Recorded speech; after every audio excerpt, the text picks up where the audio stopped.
నేను షాపింగ్ వెళ్తే నాకేం ప్రాబ్లం అంటే నేను ఒక ప్రైస్ అనుకొని వెళ్తాను, కానీ వాళ్ళు ఆ ప్రైస్ కంటే తక్కువ చెప్పారా సరాసరి ఎక్కువ చెప్పారంటే మాత్రం ఇంకా అక్కడి నుంచి వచ్చేయడమే. కాబట్టి నాకు ఒక వస్తువు కొనడానికి 1 గంట పడుతుంది, ఎందుకంటే నా ప్రైసులకి వాళ్ళ ప్రైసులు మ్యాచ్ అవ్వవు. కాబట్టి ఒక్కొక్కసారి ఆన్లైన్ లో వెళ్లి కొనుక్కోవడమే చాలా బెటర్ అనిపిస్తుంది, ఊరికే స్ట్రీట్ షాపింగ్లు గోల కంటే. చూసిందల్లా తినాలనిపిస్తుంది, చూసిందల్లా కొనాలనిపిస్తుంది, కానీ బ్యాంక్ బ్యాలెన్స్ చూస్తే మాత్రం ఏడిపోస్తుంది. ఏదైనా నాకు నచ్చి తీసుకుందామంటే వాడు నేను చెప్పిన ప్రైస్ తగ్గించలేదంటే మాత్రం నాకు చిర్రెత్తిపోతుంది, శాపం పెట్టి మరీ వచ్చేస్తాను. వాడు చెప్పిన ప్రైస్ కరెక్ట్ గానే ఉంటుంది, మనకెందుకు ఎక్స్పెన్సివ్ అనిపిస్తుంది అంటే మనం పూర్ కాబట్టి.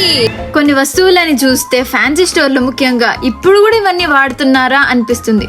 అదేంటి మనం వాడకపోతే వేరే వాళ్ళు వాడకూడదా? ఇంకొన్ని వస్తువులను చూస్తే ఫ్రీగా ఇచ్చినా నేను తీసుకోనరా బాబు అనిపిస్తుంది. నేను ఒక సలహా ఇస్తా, మ్యానికిన్ ని చూసి మాత్రం ప్లీజ్ బట్టలు కొనకండి, ఎందుకంటే అందరు బాడీ షేప్ సేమ్ గా ఉండవు, డిఫరెంట్ గా ఉంటాయి. నాకు ఇంకో ఫోబియా ఏంటి తెలుసా, నేను షాపింగ్ చేస్తున్నప్పుడు ఇంతమంది జనాలు నేను అస్సలు చూడలేను. చాలా ఖాళీగా ఉంటేనే షాపింగ్ చేయబుద్ధి అవుతుంది, కాబట్టి తినేసి గుమ్మని వెళ్ళిపోతాను సార్ నేను నా పీజీకి.